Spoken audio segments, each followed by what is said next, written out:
자, 반갑습니다. 안녕하십니까. 어디 놀러 안 갑니까? 아? 아.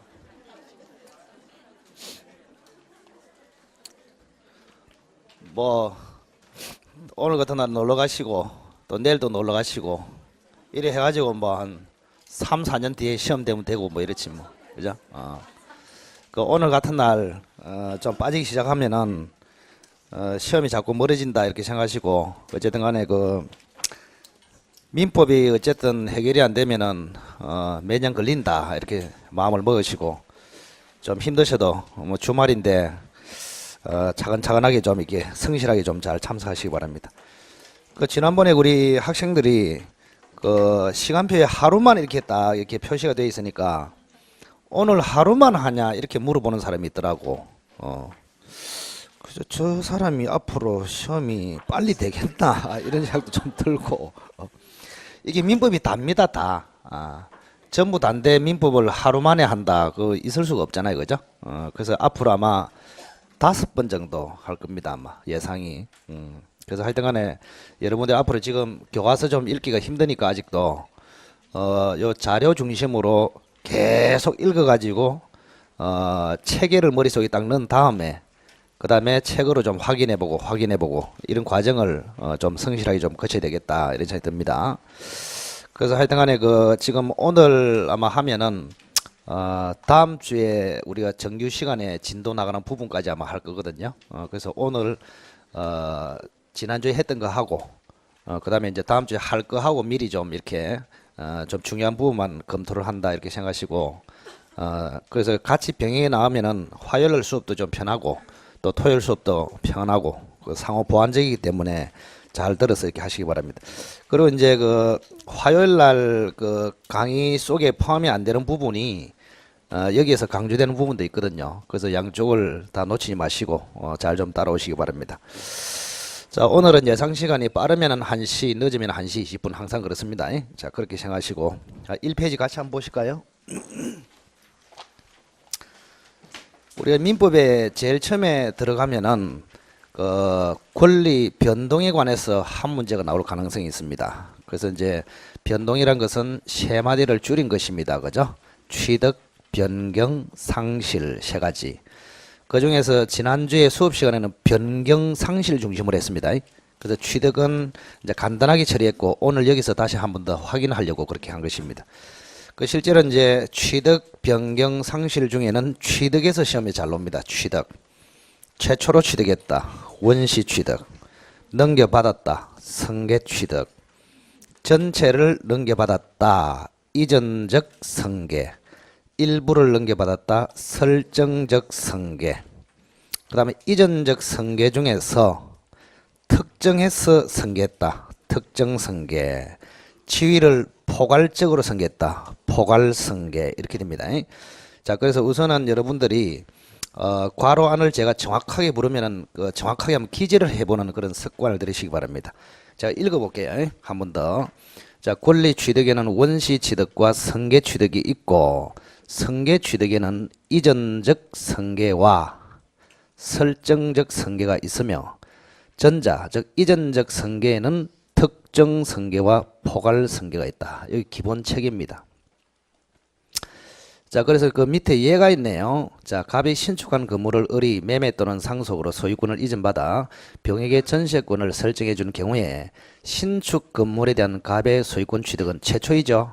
그래서 원시 취득이고, 자, 을의 소유권 취득은 원시입니까? 승계입니까? 승계죠. 을의 소유권 취득은 승계 취득이다. 근데 이제 승계를 하는 방법이, 즉 소유권 이전을 받는 방법이 두 가지단 말이에요. 매매를 원인으로 이전받았다 그러면은 특정 승계, 상속으로 이전받았다 그러면은 포괄 승계. 그리고 병이라는 사람이 전세권을 설정받았죠. 그럼 전세권을 설정받은 것은 설정적 승계 아닙니까? 맞죠?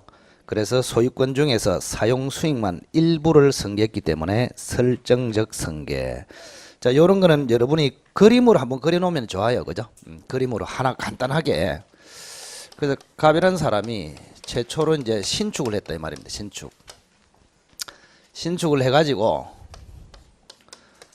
을한테 지금 소유권을 이전해 줬거든요. 소유권 이전. 이전을 해줬다. 자, 그래서 이제 건물이 이쪽으로 넘어갔어요. 그리고 을이라는 사람은 다시 병한테 전세권을 설정을 해줬단 말이야. 설정. 자, 그래서 최종적으로 병이라는 사람이 전세권을 취득했다. 그럼 이 그림을 잘 보시면은 요 갑이라는 사람이 최초로 소유권을 취득했죠, 그죠? 그러면 여기는 뭘 합니까? 원시 취득. 간단하게 원시 취득이라 합니다. 원시 취득 이렇게. 그러면 을이라는 사람은 승계를 받았죠. 그래서 무슨 취득이다 여기는? 승계 취득. 을이라는 사람은 승계 취득을 했다. 그다음 병이라는 사람도 전세권을 지금 취득했죠, 그죠? 요 승계일까요, 원실까요? 전세권 취득. 승계 취득이지. 벌써 헷갈리기 시작한다. 지금 좀 전에 읽었는데. 그림을 보고 딱 구조를 잡고 나중에 이론적으로 쫙 이렇게 해야 된다. 그래서 여기도 승계 취득이단 말이야. 승계했단 말이야, 승계. 자, 그런데 이제 잘 보면은 자, 최초로 갑이라는 사람이 소유권을 가지고 있었죠. 그래서 이 사람은 사용, 수익, 그죠? 처분 이 세 가지 권능을 가지고 있었단 말이에요. 그러면 이제 이 사람 을이라는 사람은 소유권을 넘겨받았죠. 소유권 잘 보시기 바랍니다. 소유권을 넘겨받았고 이 병이라는 사람은 뭐를 전세권 이렇게 됐단 말이야. 그러면 소유권을 넘겨받은 사람은 사용도 다 넘겨받았습니다. 사용도 넘겨받았고 수익도 넘겨받았고 처분도 넘겨받았고 맞죠? 전부 다 넘겨받았죠. 자, 전부를 승계했다. 그걸 뭐라 했다 조금 전에 이전적 승계. 그래서 제가 이전 이렇게 써놨단 말이에요. 여기는 갑의 소유권의 사용 수익 처분이 그대로 을에게 이전적 승계가 되었단 말이에요. 이전적 승계. 자, 그런데 자, 이 사람이 이제 사용 수익 처분을 가지고 있단 말이에요. 그럼 병이라는 사람은 자 보세요. 전세권은 다 넘겨받았습니까? 일부만 넘겨받았습니까? 일부만. 그래서 사용하고 수익만 이렇게 딱 넘겨받았단 말이에요. 이걸 이제 승계 중에서도 설정적 승계 이렇게 부릅니다. 얼마나 쉽습니까? 그죠? 딱 구조를 보면은. 그래서 갑이라는 사람이 최초로 소유권 취득했다. 원시 취득, 사용 수익 처분. 사용 수익 처분을 그대로 전체를 승계받았다. 이전적 승계. 근데 사용 수익 처분 중에서 사용 수익 일부만 승계받았다. 설정적 승계. 그래서 이 을이라는 사람이 소유권을 승계하는 것은 이전적 승계. 이 병이라는 사람이 을로부터 전세권을 넘겨받은 것은 뭐야? 설정적 승계. 이래 되는 거 아닙니까? 그죠? 간단합니다. 자, 그리고 마지막으로 이전 중에서 이전. 자, 이전은 두 종류가 있단 말이야. 하나는 만약에 을이라는 사람이 매매로 이전받는 경우가 있고 상속으로 이전받는 경우가 있단 말이에요. 자, 매매로 이전받으면 갑의 소유권만 특정해서 딱 이전됩니다. 맞죠? 그걸 뭐라 했습니까? 좀 전에 특정 승계. 이전적 승계 중에서 특정 승계가 되겠다 이런 이야기입니다. 그럼 을이라는 사람이 아들이고 갑이 아버지야. 그러면은 아버지의 소유권을 상속했죠. 그럼 소유권만 상속합니까? 채무도 상속합니까? 채무도. 그래서 지위를 포괄적으로 승계했다. 그래서 이제 상속으로 넘겨받았다 그러면은 포괄승계. 이렇게 부른다. 포괄승계. 요 그림을 잊지 마시고 시험장까지 딱 가져가시기 바랍니다. 그래서 여러분이 이제 시험장에 들어가면은 장문으로 이렇게 쭉 나왔을 때 요 기본 구조를 틀을 머릿속에 탁 기억하고 있으란 말이에요. 그래 실수 안 하고 답을 신속하게 체크를 할 수 있다. 자, 그래서 갑이 최초로 취득했다. 원시 취득. 자, 을이 승계했다. 승계 취득. 병도 승계했다. 승계 취득. 그런데 승계의 방식이 다르다. 을이라는 사람은 전부를 승계했다. 이전적 승계. 병이라는 사람은 일부를 승계했다. 설정적 승계. 그럼 을이 이전 승계를 했을 때 매매를 통해서 이전했다. 특정 승계. 상속을 통해서 이전받았다. 포괄 승계. 됐죠? 그 연습을 잘 하시기 바랍니다. 자, 두 번째 쟁점 2.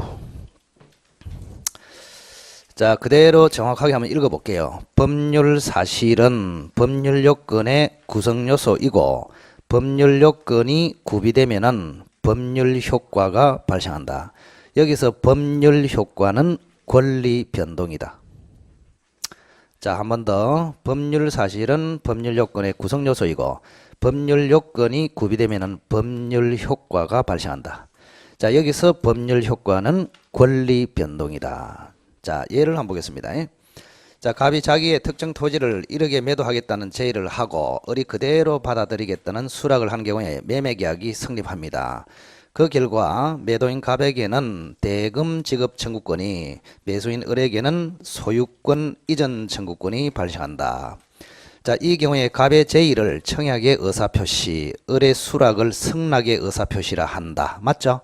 자, 청약의 의사표시, 승낙의 의사표시. 자, 이러한 개개의 의사표시를 뭘 한다? 법률사실. 그래서 법률사실 두 개 있단 말이야. 청약의 의사표시, 승낙의 의사표시, 법률사실이 두 개다. 하고 매매계약을 법률요건이라 한다. 갑의 대금 지급 청구권, 을의 소유권 이전 청구권을 뭘 한다? 법률효과, 즉 권리 변동, 즉 권리 취득 이렇게 이야기합니다. 그럼 거기서 이제 주의할 게 이제 법률 요건입니다. 자, 매매 계약을 법률 요건이라 한다. 이렇게 돼 있죠. 매매 계약을 법률 요건이라 한다. 이렇게 돼 있는데, 자, 법률 요건은 크게 두 가지가 있습니다. 옆에 메모를 한번 해보시고, 법률 행위와 법률 규정. 법률 요건에는 두 가지가 있다. 법률 행위하고 법률 규정. 뭐 법률 규정이 나오면 기타 이 말도 같이 써주면 좋죠. 그러면 법률 요건에는 법률 행위하고 법률 규정이 있는데 법률 행위에는 다시 세 가지가 있죠. 뭐 있습니까? 단독 행위, 계약, 합동 행위. 그러니까 결국에는 매매 계약이라는 것은 계약으로서 법률 행위에 들어가고 법률 행위로서 법률 요건에 들어간다. 이런 이야기입니다. 자, 그래서 이제 개념을 한번 써보면 여기 한번 보세요. 우리가 매매를 했잖아, 그죠? 매매보다 조금 큰 개념이 계약 아닙니까? 매매는 계약에 들어간단 말이에요. 계약보다 좀 큰 개념이 뭘까요? 법률 행위. 법률 행위보다 개념이 큰 게 뭐예요? 법률 요건. 요런 걸 잘 해야 된단 말이에요. 개념의 넓이를 잘 알아야 된다. 자, 매매는 계약에 들어가고 계약은 법률 행위에 들어가고 법률 행위는 법률 요건에 들어간다. 됐죠? 그래서 거꾸로 이야기하면은 법률 요건 중에 하나가 법률 행위고 법률 행위 중에 하나가 계약이고 계약 중에 하나가 매매이고 이렇단 말이에요. 그래서 갑과 을이 매매했다. 갑과 을이 계약했다. 갑과 을이 법률 행위했다. 갑과 을이 법률 요건을 구비했다. 다 같은 말로 취급해라 이 말입니다. 알겠죠? 그래서 결국 우리가 좀 전에 매매 계약을 했다. 이걸 작게 보면은 법률 행위라 보고 크게 보면은 법률 요건이라 본다. 이런 이야기입니다. 이게. 개념의 넓이를 잘 기억하시기 바랍니다. 자, 그래서 쟁점 2는 괄호 안에 법률 사실, 법률 효과 이렇게 들어갑니다. 자, 밑으로 3. 자, 이제 법률 행위 개념에 들어갑니다. 의사 표시를 요소로 하면은 법률 행위라 하고 의사 표시가 없으면 사실 행위라 한다. 사실 행위 중 법률 행위에 가장 유사한 것을 뭐라고? 준법률 행위라 한다. 준법률 행위. 자, 준법률 행위 옆에다가 한마디 쓰세요. 자, 준법률 행위는 여러분의 시험하고 관련된 건 두 가지만 딱 기억하시면 됩니다. 의사의 통지, 관념의 통지. 자, 사실 행위 중에서 법률 행위에 가장 유사한 것을 준법률 행위라 하는데 준법률 행위 중에는 의사의 통지와 관념의 통지. 자, 의사의 통지의 대표적인 예. 각종, 최고, 거절, 청약의 유인 딱 세 가지. 최고, 거절, 청약의 유인 세 가지. 그 다음에 관념의 통지의 대표적인 예. 각종, 통지, 표시, 승인, 승낙. 자, 다시 한번. 통지, 표시, 승인, 승낙. 그 승낙은 청약에 대한 승낙 그게 아닙니다. 조심해야 됩니다. 청약에 대한 승낙은 의사표시 아닙니까? 그죠? 그래서 여기서 승낙은 채권 양도에 대한 승낙 그걸 이야기합니다. 채권 양도에 대한 승낙. 자, 의사의 통지는 최고, 거절, 청약의 유인. 자, 관념의 통지는 뭐라고요? 통지, 표시, 성인, 성락. 이때 성락은 청약에 대한 성락이 아니고 채권 양도에 대한 성락. 잘 기억하시고. 자, 셋째 줄. 법률 행위에는 의사표시의 수와 방향에 따라서 세 가지로 구분한다. 단독행위, 계약, 합동행위. 됐죠? 단독행위, 계약, 합동행위. 자, 단독행위하고 계약하고 두 마디를 비교해야 됩니다. 단독행위는 법정주의, 계약은 자유주의. 그래서 단독행위는 일방적으로 하기 때문에 상대방에 피해를 줄 가능성이 많아요. 그래서 함부로 할 수 있는 것이 아니고 법에 정해져 있는 경우에만 허용한다. 이걸 법정주의. 계약은 자유롭게 할 수 있다. 계약 자유주의. 자, 따라서 단독행위는 조건을 못 붙이고 계약에는 조건을 붙일 수 있다까지. 자, 합동행위의 대표적인 예가 뭔지 아십니까 혹시? 자, 상대방이 없는 단독행위 들어봤어요? 상대방이 없는 단독행위 밑에 나옵니다. 자, 그거부터 먼저 읽어봅시다. 자, 단독행위는 상대방이 있는 경우와 상대방이 없는 경우로 나누는데 상대방이 없는 후자의 대표적인 예로 네 가지: 유언과 유정, 재단법인 설립행위, 소유권 포기. 요거는 딱 머릿속에 넣어야 됩니다. 유언, 유정, 재단법인 설립행위, 소유권 포기. 권리 포기하면은 망했습니다. 권리 포기하면 안 돼. 채권 포기 이런 거는 상대방이 있단 말이에요. 채무자에게 해야 된다. 그래서 상대방이 없는 권리 포기는 유일하게 뭐다? 소유권 포기. 이래야 됩니다. 소유권 포기. 자, 그러면 재단법인 설립행위 있죠? 자, 재단법인 설립행위는 어디에 들어간다? 상대방이 없는 단독행위. 그러면은 사단법인 설립행위는 어디에 들어갈까? 그게 합동행위에 들어간단 말이에요. 자, 재단법인 설립행위는 상대방이 없는 단독행위. 그 다음에 사단법인 설립행위는 어디에? 합동행위. 자, 사단법인 설립행위를 다른 말로 정관작성이랍니다. 정관작성. 정관작성. 그 사단법인 설립행위 또는 정관작성은 어디에 들어간다? 합동행위에 들어간다. 자, 밑에서 두 번째 줄. 또 법률 효과에 따라서 세 가지로 분류한다. 채권행위, 물권행위, 준물권행위. 자, 채권행위는 채권을 발생시키는 법률행위, 물권행위는 물권을 변동시키는 법률행위, 준물권행위는 물권에 준하는 권리를 변동시키는 법률행위 이랬습니다. 그리고 채권행위를 다른 말로 의무부담행위. 채권행위를 뭐라고? 의무부담행위. 물권행위 및 준물권행위를 처분행위 이렇게 부릅니다.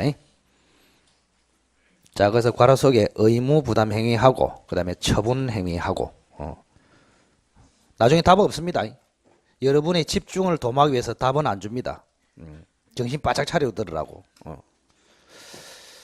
자, 그래서 어쨌든 간에 의무부담행위, 처분행위 하는데 그 간단하게 이제 그 준물권행위하고 준법률행위하고 거꾸로 넣어서 이렇게 답을 하도록 하는 경우가 있단 말이에요. 그럼 하나 물어볼게요. 준물권행위는 법률행위다 아니다? OX. 준물권행위는 법률행위다 아니다? O죠. 준법률행위가 아니잖아요. 준법률행위는 법률행위가 아니고 준물권행위는 법률행위단 말이에요. 그거 조심해라면 조심. 준자 들어가다고 해서 야, 다 갔네, 끝내주네 이래 하지 말고. 그러면 준물권행위의 대표적인 예를 뭐라 들었다? 채권양도. 그죠? 채권양도. 그죠? 채권행위는 매매다 이렇게 생각하시고 물권행위는 소유권 이전이다 이렇게 생각하시고 준물권행위는 채권양도 이렇게 생각하시기 바랍니다. 자, 좀 전에 준물권행위 뜻이 뭐라 했습니까? 물권이 아닌 권리를 변동시키는 법률행위 맞죠? 그럼 물권이 아닌 권리가 뭡니까? 채권. 그래서 채권양도, 채권처분, 채권 이전 이걸 뭐라고? 준물권행위라 한다 이 말입니다. 자, 그래서 머릿속으로 딱 그리시고 매매는 채권행위, 소유권 이전은 물권행위, 채권양도는 준물권행위. 그리고 채권 행위를 다른 말로 의무 부담 행위, 물권 행위와 주물권 행위를 처분 행위를 한다. 그리고 처분하고 같은 말은 한번 써보세요. 처분하고 같은 말 양도, 이전 다 같은 말입니다. 소유권 이전, 소유권 양도, 소유권 처분 같은 말로 기억하세요. 자, 쟁점포 보겠습니다. 밑으로. 자, 법률 행위란 법률 효과를 목적으로 의사 표시를 필수 요소로 하는 뭐다? 법률 요건이다. 자, 법률 행위란 법률 효과를 목적으로 의사 표시를 필수 요소로 하는 법률 요건이다. 그래서 괄호 안에 법률 효과, 의사 표시, 법률 요건 이렇게 들어가야 맞습니다. 자, 그래서 법률 행위를 뭐 하려고 하노? 이렇게 물어보면은 법률 효과를 얻기 위해서. 그럼 법률 행위의 요소가 뭐냐? 의사 표시다. 법률 행위는 어디에 들어가냐? 법률 요건에 들어간다. 그래서 그 세 가지 개념만 딱 정립이 되면은 개념은 자동적으로 나온다. 자, 법률 행위란 법률 효과를 목적으로 의사 표시를 필수 요소로 하는 법률 요건이다. 그리고 이 법률 행위는 우리가 두 가지 요건이 있잖아요. 성립 요건하고 효력 요건하고. 그러니까 갑이 법률 행위를 한다고 해서 무조건 권리 취득을 하는 것이 아니고 성립되고 유효가 돼야 권리 취득을 하거든요. 그래서 성립 요건하고 효력 요건 두 가지가 있는데 성립 요건 세 가지가 뭐였습니까? 당사자 있고 목적이 있고 의사표시가 있고 이래 됐죠. 효력 요건은요. 당사자는 뭐를 구비해야 하고 능력. 당사자는 각종 능력을 구비해야 하고 이때 각종 능력은 세 가지가 있다. 권리 능력, 의사 능력, 행위 능력 세 가지가 있습니다. 자, 권리 능력, 의사 능력, 행위 능력을 구비해야 하고 이번에 목적은 확가, 적타, 확정, 가능, 적법, 타당해야 한다. 3번의 의사표시는 의사와 표시가 일치하고 뭐가 없어야 된다? 하자가 없어야 된다. 자, 띄어넘기 보시고.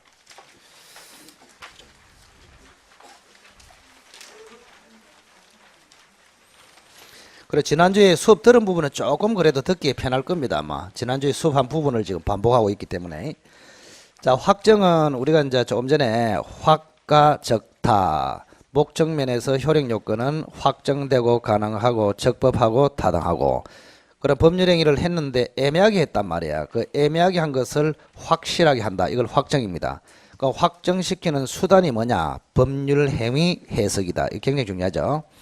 자, 읽어보겠습니다. 확정과 관련하여 애매한 법률 행위를 확정시키는 수단을 법률 행위의 해석이라 한다. 이 법률 행위의 해석이 매년 한 문제씩 튀어나옵니다. 중요하죠. 뒤에 가면 다시 나옵니다. 자, 그래서 법률행위 해석이라 하는데 그 방법은 세 가지가 있다. 자연적 해석, 규범적 해석, 보충적 해석 등이 있다. 자, 이거는 괄호를 너무 쉽게 만들어 버렸네. 자, 상대방이 없는 법률행위는 무슨 해석으로? 자연적 해석. 있는 경우에는 규범적 해석. 그리고 법률행위에 흠결이 있는 경우 최종적, 보충적으로는 뭐가 있다? 보충적 해석이 있다. 자, 보충적 해석의 옆에 몇 마디 한번 적어 보실까요? 보충적 해석. 보충적 해석. 자, 첫째는 제3자 시각에서 해석한다. 제3자 시각에서 해석한다. 두 번째, 임의 규정이 없는 경우에 해석한다. 임의 규정이 없는 경우에 보충적 해석이 적용된다.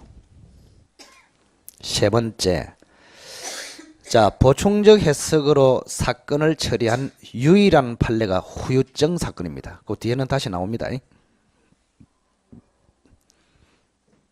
그리고 보충적 해석은 계약에서 큰 기능을 한다. 계약에서. 단독행위나 합동행위하고는 상관이 없습니다. 계약에서 주로 적용되는 게 보충적 해석이다. 자, 1번 뭐 적었나요?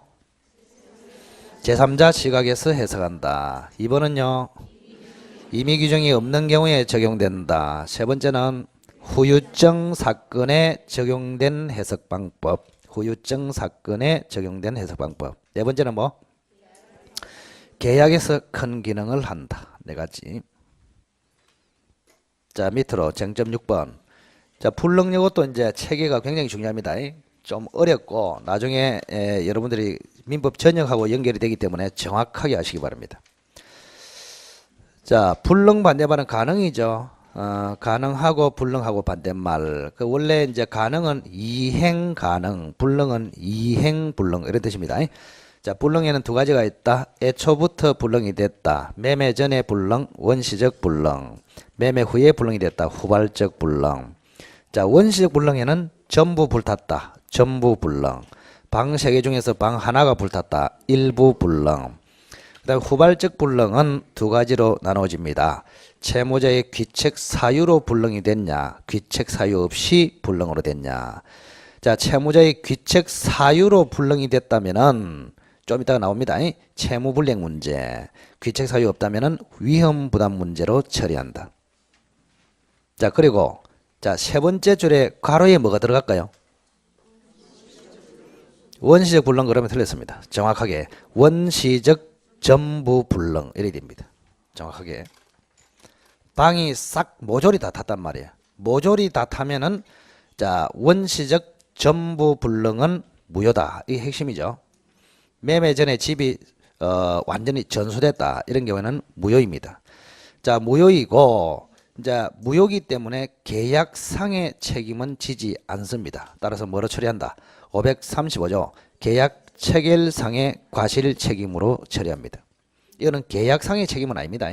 매매는 무효이기 때문에 매매상의 책임을 지는 것이 아니고 매매를 체결하는 과정에서 발생하는 최소한의 책임 문제다 이 말입니다. 계약 체결상의 과실 책임 문제로 처리한다. 두 번째. 그럼 두 번째 괄호는 당연히 뭡니까? 원시적 일부 불능.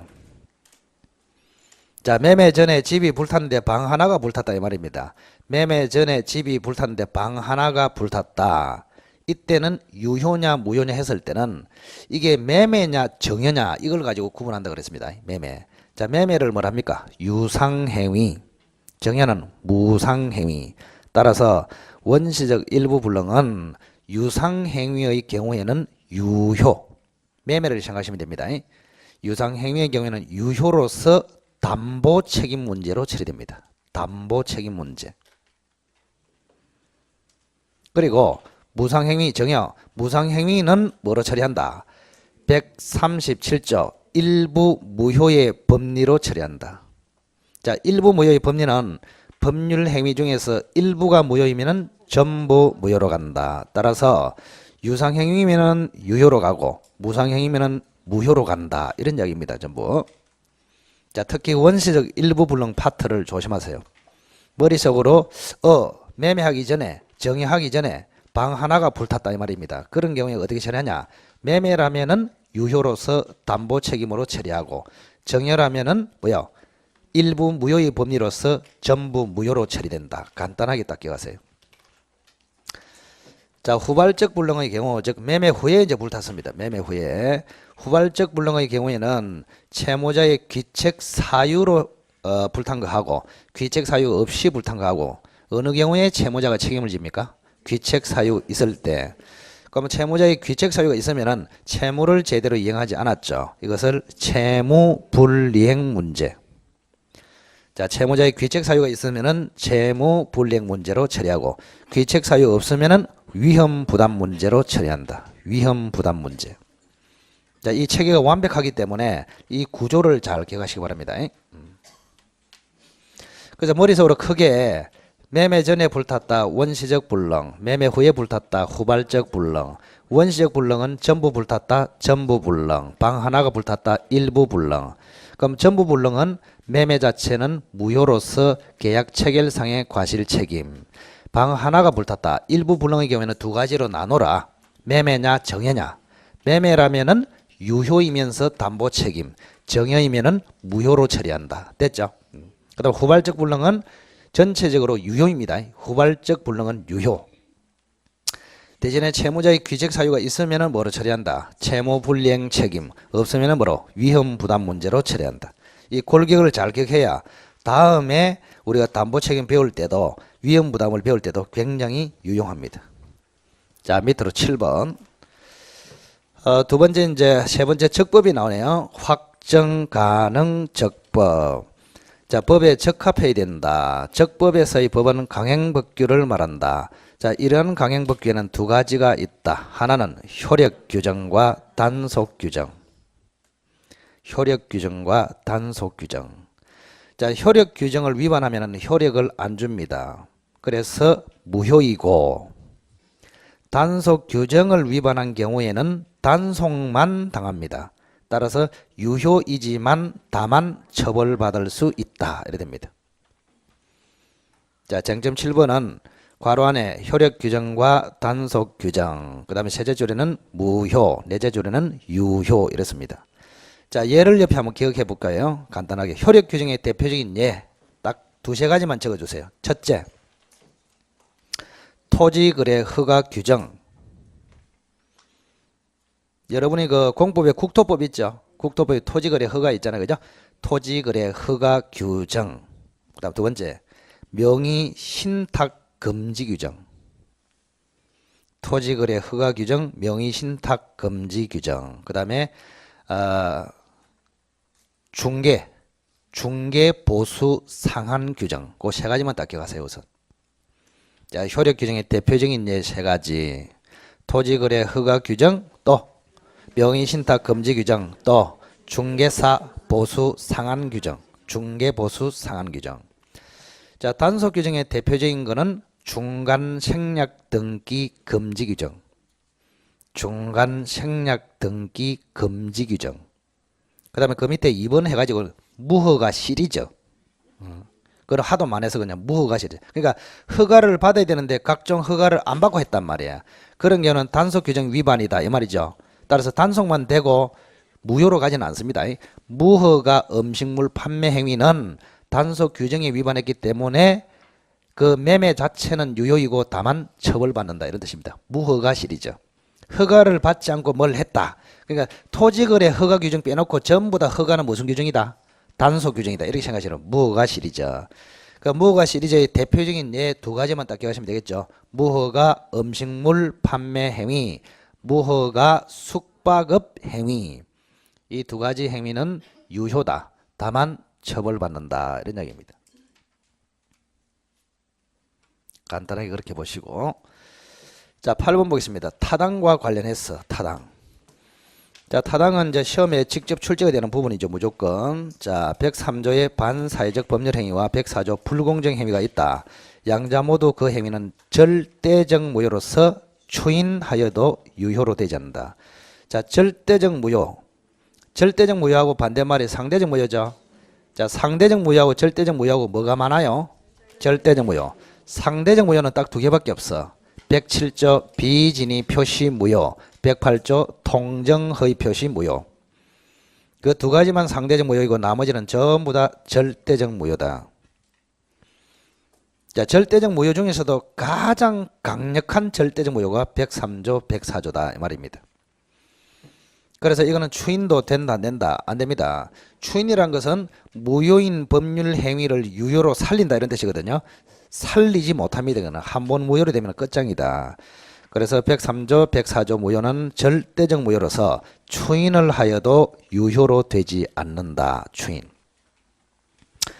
그리고 104조는 103조의 일종으로 그 전자 후자 헷갈리지 마시기 바랍니다. 제가 쓰기 싫어서 그냥 대명사로 썼단 말이에요. 전자가 먹고 후자가 먹고 한참 찾으면 안 돼. 응? 자, 그래서 불공정 행위는 반사회적 행위의 일종으로 불공정 행위는 반사회적 행위의 예시이며, 그죠? 그런 이야기. 그럼 맨 마지막에 강조한 것이 불공정 법률 행위도 뭐에 들어간다? 반사회적 법률 행위에 들어간다. 다만 경제적 측면의 반사회적 법률 행위, 그걸 불공정 법률 행위라 한다. 개념만 우선 잡아주시고, 개념만. 자, 밑으로 이제 그 반사회적 행위의 유형으로 나옵니다. 판례가 제시한 유형 5가지. 이 유형 5가지는 기본적으로 기억해야 됩니다. 정의관념에 반한다. 윤리 일륜에 반한다. 개인의 자유를 심하게 제한한다. 그 다음 뭐 있습니까? 생존의 기초를 위협하는 행위, 극히 사행적인 행위 이렇게 있습니다. 자, 거기 이제 관련된 게 정의관념에 반한 행위 대표적인 예를 제가 네 가지를 딱 써놨습니다. 범죄 관련 행위, 담합 행위, 범죄하지 않을 것을 조건으로 하는 행위. 요 강조했습니다. 수업 시간에. 그러니까 A를 살해하면은 10억 줄게. 이것도 무효이지만 A를 살해하지 않으면은 10억 줄게. 그것도 무효다 그랬습니다. 범죄하지 않을 것을 조건으로 하는 행위. 그럼 적극 가담하에 이중매매는 이거는 뭐 무지막지하게 중요하다 그랬죠. 그래서 오른쪽으로 다시 상설되어 있습니다. 이번에는 이제 첩계약이 있습니다. 첩계약. 자, 첩계약은 수업 시간에 넘겨버렸기 때문에 여기서 한번 해볼까요? 첩계약. 자, 여기 한번 보시기 바랍니다. 갑이 재벌이야, 재벌. 재벌. 혹시 우리 학생들 중에서 첩계약 해본 사람이 있습니까? 예? 없어? 한번 해봐야 이게 그죠? 시험에 나면 절대 안 틀리는데 이게 뭐 경험을 안 해본 상태에서 이거 하려니까. 자, 갑이 이제 재벌이야, 재벌. 자, 여기 한번 보세요. 그림을 잘 봐야 됩니다. 뭐든지. 을려가 있다, 을려. 을려. 두 사람이 첩계약을 합니다. 첩계약. 첩계약. 우선 우리 민법의 남녀관계는 세 가지가 있습니다. 그죠? 세 가지. 하나는 법률혼, 하나는 사실혼, 하나는 첩계약. 딱 세 가지. 보호되지 않는 거는 요겁니다. 첩계약. 요거는 혼인의 의사도 X, 그 다음에 지속적인 동거도 X, 혼인신고도 X, 아무것도 없어. 그냥 잠시 들락거린다. 이게 첩계약이단 말이야. 자, 그러면은 자, 갑이 을 보고 첩계약 좀 하자 이러면 을려가 좋다 이래 합니까? 바로 안 합니다. 뭐 없나 이래 됩니다. 그래서 갑이 오다 보면 뭘 배우는 건 모릅니다. 아파트 한 채를 줄게 이래 됐습니다. 아파트 한 채. 아파트 한 채를 줄게 이래 됐습니다. 자, 그러면은 여기 한번 보세요. 하나 우선 물어볼게요. 자, 첩계약은 유효입니까? 무효입니까? 무효이죠. 보호되지 않는다 그랬잖아요. 지금 보호되지 않습니다. 첩계약은 무효이다. 그러면은 정연은 유효일까요? 무효일까요? 이것도 따라서 무효입니다. 자, 우리가 논점이 뭐냐? 첩계약에 부수적으로 하는 계약이 있잖아요. 이게 유효냐 무효냐 이게 시험에 나온단 말이야. 그러면 간단하게 첩관계를 강화시킨다. 강화시키는 쪽에 부수적인 약정은 무효이고 무효. 잘 보세요. 약화. 첩계약을 단절시키거나 약화시키는 방향의 부수적인 계약은 유효다 이 말입니다. 요 차이를 잘 알아야 돼. 그러면 아파트를 주겠다 이거는 첩계약을 강화시킵니까? 약화시킵니까? 강화시키죠. 그래서 뭐로 간다? 무효로 간단 말이에요. 그럼 그게 아니고 갑과 을이 이미 첩관계를 가지고 있어. 첩관계를 가지고 있는데 첩관계를 이제 끝내자 하면서 대신에 둘 사이에 생긴 자식이 있잖아요. 양육비를 대주겠다. 양육비 지급 약정. 그 다음에 첩에 생계비. 내가 생계비를 대줄게. 생계비 지급 약정. 자, 다시 한번 보세요. 갑이 을하고 첩계약을 하면서 첩생활을 제대로 한번 해보자 하면서 아파트를 한 대 줬다. 이거는 강화됐죠. 그래서 아파트 정액계약은 무효. 갑과 을이 이미 첩관계에 들어섰습니다. 그런데 갑이 을한테 첩관계를 이제 끝내자. 단절을 시키면서 네가 난 자식이 돼서 양육비를 주겠다. 너의 생계비를 주겠다. 이거는 약화시킵니까? 강화시킵니까? 약화시키죠. 그래서 이거는 뭐란 말입니까? 유효단 말이에요. 이게 두 가지를 딱 기억하시라 이 말입니다. 자, 첩계약 무효, 아파트 정역 무효. 대신에 첩관계를 단절시키면서 자식에 대한 양육비 지급 약정, 첩의 생계비 지급 약정, 이거는 약화시키면서 끝내면서 하기 때문에 유효 이렇게 됩니다. 자, 그러면은 여기 한번 보세요. 아파트를 정여하겠다 이래 했어. 그럼 여기 다시 질문합니다. 제가. 그럼 을려는 갑이 아파트를 정여하겠다 그러면 바로 첩관계를 맺어줄까요? 응? 갑이 그래 아파트 한 대 줄게 이래 됐어. 그래 알았다 좋다 이래 하면서 첩관계를 그래 맺자 이래 할까? 그게 아니지. 사람을 못 믿잖아요. 뭐라 합니까? 내 앞으로 등기하고 이렇게 돼. 등기하고. 내 앞으로 등기하고 이래 됩니다. 등기하고. 자, 하나 더 질문해 봅시다. 자, 만약에 갑이 을하고 첩계약을 맺었는데 이게 반사회적 행위로서 무효단 말이야. 그러면 정여계약도 무효라 그랬죠. 자, 무효라는 말은 이행하기 전에 무효이면은 이행할 필요가 없고 이미 이행된 다음에 무효가 되면은 다시 돌려줘야 된다 이런 이야기거든요. 그러면은 갑이라는 사람이 을하고 정여계약을 했는데 정여가 무효잖아요. 그러면 아파트를 을한테 줘야 한다, 안 줘도 된다? 안 줘도 된단 말이야. 그냥 남자들은 잘 들어. 그냥 입만 이야기해. 입만. 그냥 아파트 하나 줄게 이렇게 말을 해야지. 그냥 줘버렸다면 끝장이야. 아시겠죠? 그죠? 주겠다 이렇게 말만 해. 에? 주겠다 하면은 나중에 법적으로 줘야 된다, 안 줘도 된다? 안 줘도 된다면 안 줘도. 근데 문제는 이 을려가 보통이다, 보통이 아니다. 보통이야. 그러니까 이 남자는 수준이 민법 103조를 알고 있어. 아, 첩계약과 정여는 반사회적 행위로서 무효다. 그래서 내가 준다 해도 나중에 안 줘도 된다. 알고 있어. 근데 이 을려는 민법 지식이 746조야 이거는. 그래서 을려는 103조에 따르면 갑이 아파트를 안 줘도 되잖아요. 안 줘도 되기 때문에 이 을려는 속으로 생각합니다. 지금 말만 하고 안 주면은 끝장인데 하면서. 그래서 갑 보고 뭘 하느냐. 빨리 등기 넘기라 이랍니다. 등기. 그래서 아파트가 이제 이쪽으로 넘어갑니다. 아 하면서 넘어간다. 등기 이렇게. 을려 앞으로 등기됐어. 자, 그러면은 갑에서 을 앞으로 아파트가 넘어갔죠. 넘어간 상태에서 무효가 됐단 말이에요. 그러니까 원래는 요게 넘어간 상태에서 무효가 되면은 아파트를 을려가 다시 돌려줘야 돼. 돌려줘야 된단 말이야. 근데 안 돌려줘도 됩니다. 왜? 요거 돼버렸다. 자, 우리가 746조가 제목이 뭐라 했습니까? 불법 원인급여. 불법 원인으로 급여한 것은 돌려받지 못한다 이겁니다. 그러면은 이 103조에서 무효가 됐기 때문에 불법입니다. 따라서 갑은 불법 원인으로 아파트를 급여했기 때문에 을려에게 반환 청구를 할 수 없단 말이야. 따라서 말소 청구를 할 수 없단 말이야. 그 반사적인 결과로 소유권은 누구한테 간다? 을려한테 간다. 그래서 을려가 746조를 알고 있기 때문에 이미 내 앞으로 등기가 넘어오면은 불법 원인 급여에 걸려가지고 저놈은 나에게 반환 청구를 못할 것이다. 이거까지 알고 있어. 을려는.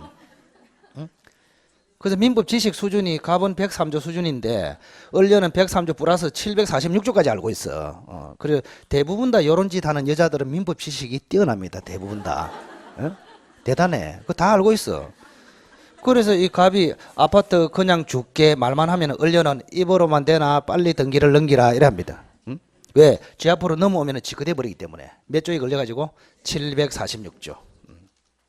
자, 그러면 여기 잠시 연습해 봅시다. 앞으로 보시고. 갑하고 을하고 정여계약을 해가지고 아파트를 넘겼는데 요게 첩계약으로 무효가 된 것이 아니고 통정허위 표시가 돼서 무효로 됐단 말이에요. 통정허위 표시로서 매매나 정여를 해가지고 아파트를 넘겼어. 그때는 불법 원인 급여도 아니란 말이야. 그때는 갑은 을에게 넘겨준 아파트를 반환 청구할 수 있단 말이에요. 아시겠죠? 그 차이를 잘 알아야 된다.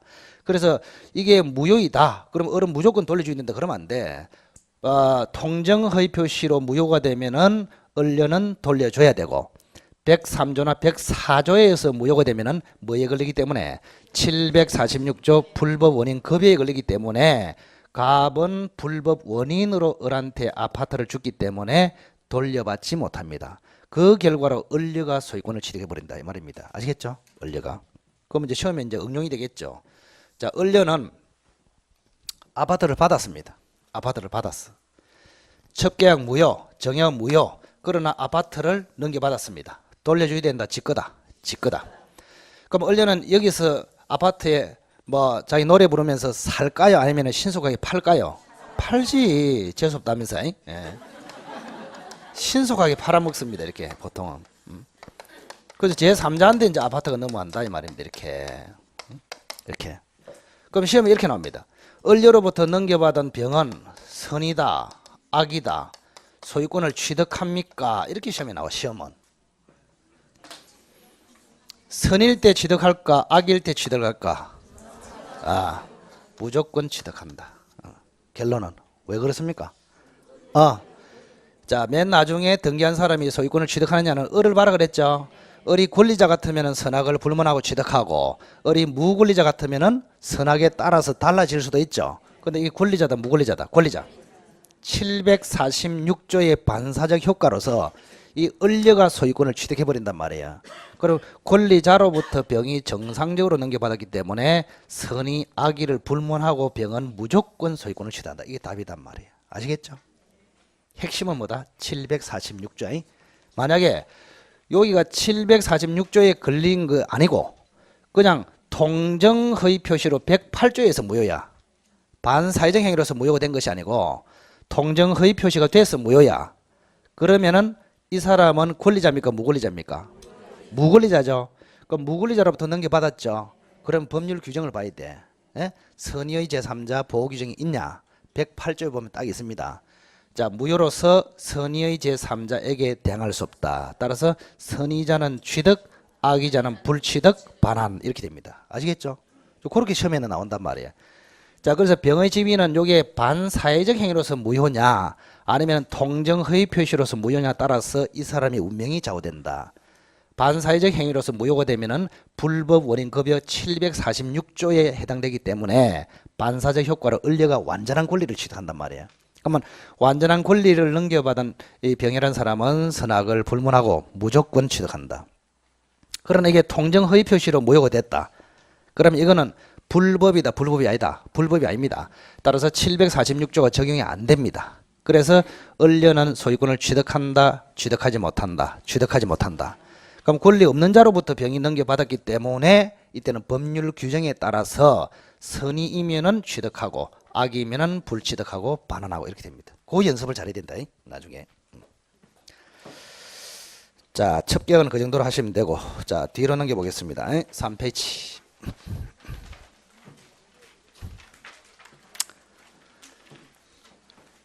자, 쟁점 10번에 보면 이제 이중매매가 나오네요. 이중매매는 우선은 저쪽에 그 맨 밑에 2번 있죠. 맨 밑에 2번은 그 다음에 한다 이렇게 써놓으시고요. 맨 밑에 2번은 좀 어렵습니다. 맨 밑에 2번 있잖아요. 그 논점은 지난주에도 말씀 안 드렸고 상당히 어려워요. 표시만 딱 해놓으면 됩니다. 쟁점 10번에 맨 밑에 2번이 있잖아요. 2번. 그 2번에 보시면은 둘째 줄에 보세요. 제3자 채권 침해 이론 이 말 찾았습니까? 거기 박스만 딱 쳐놔요. 굉장히 어려운 이론이다. 그런데 지금 이제 올해는 만약에 나오면 이것도 이제 나올 차례다 말이에요. 지금 아직까지 한 번도 안 나왔거든. 제3자 채권 침해 이론 네모 박스를 딱 해가지고 올해 뜬다 이렇게 써놔라. 왜 이중매매는 나왔다 하면 어렵게 나와요. 왜? 워낙 자주 나왔기 때문에 가치는 낼 수 없거든. 논점을 계속 높인다 이 말입니다. 자, 그게 이제 우리가 기출 문제에서 한 번도 등장하지 않았던 그런 문장이거든요. 제3자 채권 침해 이론. 그거는 다음에 좀 하도록 하고. 자, 나머지 그림을 통해서 한번 연습을 하겠습니다. 여기 한번 보세요. 자, 그림을 따라 연습으로 한번 그려보시기 바랍니다. 토요일날 수업에는 백지도 이면지도 한두 장씩 가져오는 것도 괜찮아요. 여기 좁기 때문에 옆에 메모해서 다음에 딱 정리를 해놓고. 그래서 이제 자료는 여러분들이 정리를 잘해야 돼. 나중에 산만하면은 나중에 정리가 잘 안 됩니다. 그래서 만약에 이 교재를 가지고 강의를 하잖아요. 그죠? 그러면은 메모를 하는 것도 이 교재에 다 붙여놔. 어쨌든 간에 이 교재에 이면지를 가져와서 쓰더라도 여기에 붙여놔란 말이야. 그래야 흐트러지지 않습니다. 나중에 뭐 완전 정리가 안 돼가지고 뭐 얼굴이 벌거해하고 뭐 이거 봤다가 저거 봤다가 던지고 책상 뒤비고 야단입니다. 나중에. 정리를 잘해야 돼. 그래서 토요일 날 강의하는 거는 내가 철을 하나 딱 묻겠다 이렇게 생각하고 항상 정리를 잘 하시란 말이에요. 자, 갑이라는 사람이 을에게 매매를 합니다. 지난번에 했기 때문에 간단하게 처리하겠습니다. 3월 1일 날. 그래서 토지가 을 쪽으로 넘어갔습니다. 을 앞으로 등기를 안 했습니다. 이렇게. 소유자는 누굽니까? 갑이죠. 자, 갑은 배신합니다. 다시 이중매매를 합니다. 4월 1일 날 병한테 해요. 병한테. 병 앞으로 등기를 먼저 해줘 버렸다 이런 이야기입니다. 지금. 자, 이 이중매매의 틀입니다. 기본적으로.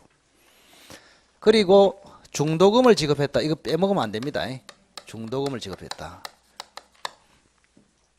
계약금을 지급했다. 그래 되면은 이거는 이중매매가 논리가 성립이 안 됩니다. 그건 언제든지 계약금으로 해지해서 처리할 수 있기 때문에 이중매매 문제가 안 생긴다. 그래서 항상 이중매매 이렇게 되면은 제1매수인이 중도금까지 지급했는데 매도인이 배신해서 다른 사람한테 팔아먹었다. 이걸 항상 전제로 하시라 이 말입니다.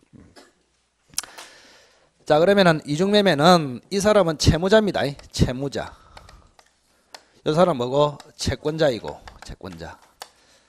자, 그리고 매도인, 제1매수인, 제2매수인, 제1매매, 제2매매 이렇게 됩니다. 자, 그러면 제2매매에 따라서 이제 달라집니다. 이중매매는 뭐가 원칙이다? 유효가 원칙이다. 유효. 유효가 원칙이기 때문에 병이 소유권을 취득합니다. 병이 소유권. 그럼 병이 소유권 취득하면은 채무자 갑은 채권자 을에게 채무를 이행할 수 있다. 불능이다. 불능이다. 그래서 갑은 이행불능이 돼버립니다. 이행불능. 자, 갑에게는 귀책 사유가 있는 것이다. 없는 것이다. 있다. 얼마든지 을에게 등기를 해줄 수 있음에도 불구하고, 그죠? 을한테 해주지 않고 병한테 해줬다. 귀책 사유가 있다. 자, 귀책 사유가 있으니까 따라서 을은 책임을 물을 수 있는 것이다. 이 말입니다. 그 책임을 물을 수 있는 게 첫째는 뭐 할 수 있다? 법정 해제할 수 있다. 법정 해제. 간단하게. 그 다음 두 번째는 뭐 할 수 있다? 손해배상 청구도 할 수가 있다. 세 번째는 여기 국가예요. 국가. 국가에서 수용을 해버렸어. 수용을 해가지고 보상금 줬죠. 그러면 을이 뭐랍니까? 토지 대신에 보상금이라도 상환해라. 그걸 뭐랍니까? 대상 청구. 대상 청구도 할 수 있다. 됐고, 법정 해제, 손해배상 청구, 대상 청구. 그 다음에 네 번째. 자, 지금 소유자가 누굽니까? 병이죠. 그래서 병이라는 사람이 토지 내라 이렇게 했습니다. 이때 을이 하는 말이 갑으로부터 손해배상을 받을 때까지 나는 유치를 하겠다. 유치권. 요거 된다 안 된다? 안 된다 그랬습니다. 왜 안 된다 그랬습니까? 결연성이 없다. 을의 갑에 대한 손해배상 청구권은 사람 때문에 생긴 거지 물건 때문에 생긴 것이 아니단 말이야. 자, 토지 때문에 생긴 권리가 아니고 갑의 배신 때문에 생겼다. 사람 때문에 생겼다. 물건 때문에 생겼다. 사람 때문에. 그래서 결연성이 있다 없다? 없다. 그래서 유치권은 안 된다 그랬습니다. 유치권. 유치권은 안 된다. 마지막으로 이거는 외우라 그랬습니다. 자, 이건 보세요. 채권자 입장에서 채무자와 제3자 사이에 사해 행위를 합니다. 사해 행위. 채권을 침해하는 행위를 사해 행위. 아시겠죠? 그래서 채권자는 채무자와 제3자 사이에 이중매매를 사해 행위로 삼아서 채권자가 취소할 수 있겠냐. 이걸 채권자 취소라고 그랬습니다. 채권자 취소. 자, 우리 민법의 채권자 취소는 두 군데 나옵니다. 이중매매하고 통정허위 표시하고. 요거는 일단 외우라 그랬습니다. 여기는 안 됩니다. 통정허위 표시에서는 된다 이 말입니다. 기억하시고. 자, 그 다음에 두 번째. 이 매매가 예외적으로 무효로 갈 수도 있다 그랬죠. 무효로, 그죠? 뭐 했을 때? 병이 요 매매에 적극 가담했을 때. 적극 가담. 적극 가담을 하면은 병이 반사회적 행위를 했다 이 말입니다. 즉 정의에 반하는 짓으로서 반사회적 행위를 했다. 이게 적극 가담입니다. 적극 가담하고 악의하고 같은 말입니까? 다른 말입니까? 다른 말이다. 악의는 알고 했다 이 말입니다. 매매가 있는 줄 알고 병이 했다. 이건 악이고, 적극 가담은 악의보다 훨씬 더 나쁩니다. 적극적으로 권유했다, 회유했다, 요청했다, 유혹했다. 이 정도 가야 뭐요? 적극 가담이 된다. 그래서 적극 가담이 되면은 요 매매는 반사회적 행위로서 무효가 된다 이 말입니다. 이때는 병은 소유권 취득이 된다 안 된다? 안 됩니다. 그래서 말소해야 됩니다. 그러면 말소를 어떻게 하느냐 이게 이제 시험에 나온다 그랬습니다. 말소를 어떻게 하느냐. 자, 어른 말소 청구를 할 수 있다 없다? 없습니다. 모든 법률 관계에서 말소 청구는 소유자가 합니다. 자, 어른 소유자입니까? 채권자입니까? 채권자. 그래서 안 됩니다. 그러면 갑은 말소 청구를 할 수 있겠냐? 소유자는 갑이 맞잖아요. 그죠? 갑도 안 된다 그랬습니다. 왜 안 된다? 746조 불법 원인 급여 때문에. 그래서 갑은 불법 원인으로 병한테 등기를 급여했다 이 말입니다. 따라서 반환 청구가 된다 안 된다? 안 됩니다. 반환 청구가 안 되니까 말소 청구도 안 된다 이 말입니다. 그래서 갑은 요 이중매매가 반사회적 행위로서 무효됐기 때문에 갑은 불법 원인으로서 등기를 급여했기 때문에 746조에 따라서 말소 청구가 안 된다. 오로지 될 수 있는 것은 뭐밖에 없다. 을이 갑을 대위해서 말소를 청구할 수 있다 이겁니다. 그래서 을이 갑을 대위해서 말소를 청구하면은 병합으로 된 등기가 말소되고, 말소가 되면은 갑으로 복귀되고, 갑으로 복귀되면은 을이 기다렸다가 매매를 근거로 이전 등기를 청구해서 찾아오고 이래 됩니다. 그래서 결국 무효가 되면은 을이 소유권을 뭐 할 수 있다? 회복할 수 있다 이런 이야기입니다. 자, 이게 이중매매가 되겠습니다. 자, 한번 읽어볼게요. 10번에 이중매매는 유효가 원칙이다. 유효가 원칙이다. 자, 이 경우에 제1매수인 을의 대책은 매도인의 귀책 사유로 인한 이행불능을 원인으로 제1매매를 최고 없이 말 수 있다. 법정 해제할 수 있다.